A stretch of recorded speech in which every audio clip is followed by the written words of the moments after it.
салом бинандагони азиз, дар охири ҳафтаи корӣ бароятон барор мехоҳам. Сархатти рӯйдодҳост, манзуратон имрӯз 23 июл. Дар барнома аз он мегӯем, дар ҳоле ки Эмомалии Раҳмон бо Владимир Путин суҳбати телефонӣ анҷом дод, Русия ба марзи Афғонистон танку топ фиристод. мақомоти рус Тоҷикистонро огоҳ карданд ки ҳанӯз шумораи муҳоҷирони ғайриқонунӣ зиёд аст ва ба онҳо депорт таҳдид мекунад.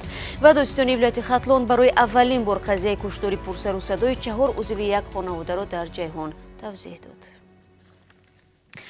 Эмомалии Раҳмон ва Владимир Путин дирӯз суҳбати телефонӣ доштанд. бино ба ислоҳи хадамоти матбуотии президенти Тоҷикистон, раиси ҷумҳурии Русия вобаста ба даргузашти хоҳари Эмомалии Раҳмон изҳори таsalliят кардааст. дар ҳафти суҳбат ҷонибҳо ҷараёни омодагиро ба сафари расмии қариболвуқӯи Владимир Путин ба Тоҷикистон муҳокима намуданд. ҳамчунин мубодилаи афкор оид ба вазъи амнияти минтақавӣ, аз ҷумла мушкилоти Афғонистон сурат гирифт. Эмомалии Раҳмон ва Владимир Путин аз вазъ дар ин кишвар изҳори нигаронӣ намуда ба мувофиқа расиданд ки мин баъд низ дар ин самт амалҳои ҳамоҳангсозишударо ба роҳ мемонанд. рӯзи чоршанбе мошинҳои зиреҳпӯши ҷангӣ БМП-2М ба пойгоҳи Русия дар Тоҷикистон фиристода шуда дар наздикиҳои марзи ин кишвар бо Афғонистон ҷойгир гардиданд. бо афзоиши нуфузи Толибон дар Афғонистон, Москав ҳузури низомиаш дар минтақаро таҳким мебахшад. Искандари Хоҷамирзода гузориш медиҳад. бо ташаннуҷи вазъ дар Афғонистон, Русия аввалин мошинҳои зиреҳпӯши ҷангӣ БМП-2М-ро ба пойгоҳаш дар Тоҷикистон интиқол дод. рӯзи панҷшанбе вазорати мудофиаи Русия навори вуруди ҳавопаймои Ил-76 бо мошинҳои зиреҳпӯшро пахш кард. то охири моҳи июл пойгоҳи 201-уми Русия мустақар дар Тоҷикистон 17 БМП-2М дар ихтиёр хоҳад дошт. дар ин бора фармондеҳи округи марказии нирӯҳои мусаллаҳи Русия Александр Лапин маълумот додааст. ин мошинҳои ҷангӣ дар тамрини низомии Русия, Узбекистон ва Тоҷикистон истифода мешаванд. сар аз 5 август тамрини муштараки муқовимат ба гурӯҳҳои ғайриқонунӣ оғоз меёбад. пеш аз он Русия танкҳояшро дар наздикиҳои марзи Тоҷикистон ба Афғонистон ҷойгир карда буд. бо оғози хуруҷи нирӯҳои паймони НАТО аз Афғонистон дар моҳи майи соли равон, Толибон манотиқи мухталифи Афғонистон аз ҷумла бахши бузурги марз бо Тоҷикистонро таҳти тасарруф даровардаанд. фаъолияти Толибон дар Русия манъ мебошад. гузориши Искандари Хоҷамирзода буд. зимнан дирӯз Тоҷикистон бо эълони бонки хатар дар саросари кишвар омодагии ҷангии 230 000 нафар аз зумраи нирӯҳои мусаллаҳ, мақомоти ҳифзи ҳуқуқ ва ҳайати шахсӣ, захираҳо ё нирӯҳои эҳтиётиро озмоиш кард. дар айни замон Эмомалӣ Иброҳимзода, муовини раиси кумитаи ҳолатҳои фавқулода, мегӯяд, Тоҷикистон қабули то 100 000 паноҳҷӯёни афғонро ба нақша гирифтааст. ба қавли манбаъ, ҳоло барои паноҳҷӯёни афғон сохтмони дуанбори маводи ғайриозуқа, яке дар шаҳри Хоруғи вилояти Мухтори Кӯҳистони Бадахшон ва дигари дар ноҳияи Кӯшонёни вилояти Хатлон идома дорад. тафсилоти бештар аз нишасти кумитаи ҳолатҳои фавқулодаро бинандагони азиз дар давоми рӯз пешниҳоди шумо хоҳем кард.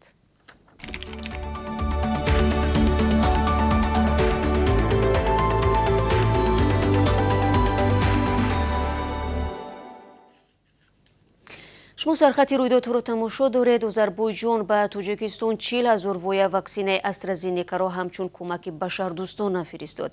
вазорати тандурустӣ мегӯяд, бастаҳои ваксинаҳо тариқи ҳавопаймо аз Боку ба Душанбе интиқол ёфта дар амбори махсуси вазорат нигаҳдорӣ ва тибқи нақша байни аҳолии кишвар тақсим мегардад. Тоҷикистон моҳи марти соли ҷорӣ дар доираи барномаи Ковакс 192 000 воя ваксинаи AstraZenecaро дарёфт карда буд. ҳамчунин дар охири моҳи июн Чин ба Душанбе ройгон 300 000 воя ваксинаи коронавакро тақдим намуд. тибқи омори расмӣ, то ҳафтаи гузашта дар Тоҷикистон беш аз 421 000 нафар зидди бемории коронавирус эм карда шуданд. дар 6 моҳи соли ҷорӣ мақомоти ҳифзи ҳуқуқ дар шимоли Тоҷикистон 36 мавриди таълимоти ғайрирасмии диниро ошкор намуда, муаллимон ва падару модари наврасон ба ҷавобгарии маъмурӣ кашида шуданд. ин иттилоъ дар нишасти хабарӣ аз забони додситони вилояти Суғд садо додааст. ба гуфтаи Фурқат Ҳоҷазода, бо вуҷуди талошҳо барои пешгирӣ аз омӯзиши ғайриқонунии динӣ то ҳанӯз чунин ҳолатҳо ҷой доранд. ҳамзамон дирӯз раиси кумитаи дини Тоҷикистон гуфт, ҳудуди 4000 ҷавононе ки дар хориҷ таълими мазҳабӣ мегирифтанд, ба ватан бозпас оварда шуда, 83 нафари дигар дар берун аз кишвар боқӣ мондаанд. раҳбари шӯрои назди президенти русия дар бахши рушди ҷомеа ва ҳуқуқи инсон мегӯяд бояд дар нисбати муҳоҷирони ҷангҷӯ ва авбош аз иқдомҳои сахтгирона кор гирифт. Хабаргузори ТАСС менависад Валерий Фадеев зимни нишасти хабарӣ гуфтааст муҳоҷироне ки дар занозаниҳо ширкат мекунанд ба ватанҳояшон фиристода шаванд. Ин гуфтаҳои мақомдор дар ҳолест ки таи 2 ҳафтаи ахир дар пойтахти Русия чанд ҳодисаи ҷанҷоли гурӯҳии шаҳрвандони Осиёи марказӣ ба амал омад. Фадеев ҳамчунин афзуд феълан ҳудуди 2.5 миллион нафар муҳоҷирон дар Русия бидуни шартномаи меҳнатӣ бо корфармо бар ивази маоши кам ва бе пардохти маблағҳои иҷтимоӣ фаъолият мекунанд. ҳафтаи ҷорӣ консули сафорати Тоҷикистон бо раҳбари департаменти консулии вазорати корҳои хориҷии Русия мулоқот карда масъалаҳои ҳифзи ҳуқуқи муҳоҷирони тоҷик ва қонунигардонии буду боши онҳоро баррасӣ намудааст. Вазорати умури дохилии Русия ҷониби Тоҷикистонро огоҳ намудааст ки то ба ҳол шумораи зиёди зодагони ин кишвар буду боши худро дар Русия қонунӣ накардаанд. Ин ниҳод ҳушдор додааст агар муҳоҷирон ҳуҷҷатҳои худро то 30 сентябри имсол ба расмият надароранд, баъди ин сана аз ҳудуди Русия депорт мешаванд. Мақомоти рус қаблан гуфта буданд ки 247 000 тоҷикун ба таври ғайриқонунӣ дар он кишвар ҳастанд, вале Тоҷикистон ин рақамро ғайривоқеӣ хонда буд.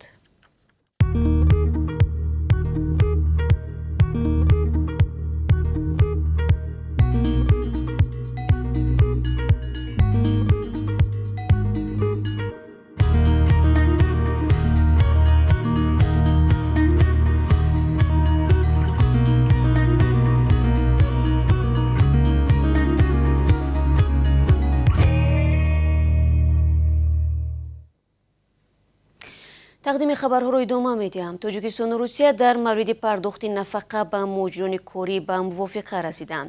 Раҳбари Оҷонсии суғуртаи иҷтимоӣ ва нафақаи Тоҷикистон ҳафтаи равон зимни суҳбат бо хабарнигорон гуфт, лоиҳаи созишномае ки ҳаҷми нафақаро танзим мекунад барои баррасӣ ба ҳукумат пешниҳод шудааст.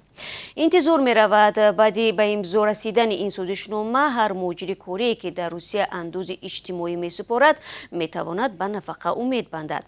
Давлатзода афзуд дар бархе аз кишварҳои дигар низ тоҷикон фаъолият мекунанд, аммо бо он давлатҳо Тоҷикистон шартнома надорад. Дар ин ҳолат баъди расидан ба синни бознишастагӣ ин шаҳрвандон нафақаи иҷтимоӣ хоҳанд гирифт. ҳоло ҳаҷми нафақаи иҷтимоӣ 187 сомониро ташкил медиҳад. бо гузашти беш аз 1 моҳ аз куштори 4 узви як хонавода дар ноҳияи Ҷайҳун ҳанӯз омилони ин ҷиноят маълум ва боздошт нашуданд. додситони вилояти Хатлон Абдураҳим Раҳимзода дар ҷараёни нишасти хабарӣ гуфтааст, ҳанӯз тафтишоти ҳодиса давом дорад.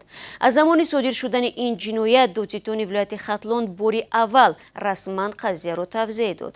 ӯ гуфт суби 12 июн афроди номаълум вориди манзили Аҳлиддин Маҳмадви 39 сола шуда ба ӯ ҳамсар ва 4 фарзанди ноболиғашон бо табар ҳамла мекунад.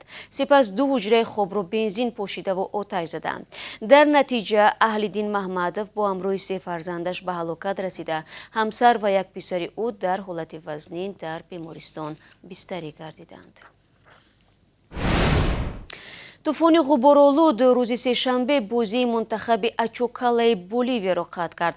дар айни баргузории бозии ниҳоии мусобиқаи қаҳрамонии футболи маҳаллӣ дар наздикии пойтахти кишвар Ла-Пас тӯфон ба амал омад. ин ҳодисаи табиӣ одатан дар ҳавои камабри тафсон ва бо гарм шудани хок рух дода ҳамаги чанд сония давом мекунад. суръати шамол дар маркази гирдбод метавонад дар як сония 8-10 метр ва аз он ҳам бештар бошад. гирдбод аз маркази майдони футбол гузашта ба касе аз бозингарон ва ба атрофиён зарар нарасонд. ҳоло бароятон дар бораи қурби расмии асъори хориҷӣ дар Тоҷикистон иттилоъ медиҳам. Бонки миллӣ барои имрӯз 23 июл $1 11 сомониву 32 дирам ва 1 евроро 13 сомониву 33 дирам нарх гузоштааст. имрӯз 1000 рубли русӣ расо 153 сомони таъин гардидааст ки нисбати дирӯз баланд мебошад. бинандагони азиз, ман бо хабарҳои бештар аз ин 3 соат пас ба студия бармегардам. ташаккур барои он ки ҳама рӯза моро ҳамроҳӣ мекунед. то дидори навбатӣ, худро эҳтиёт кунед.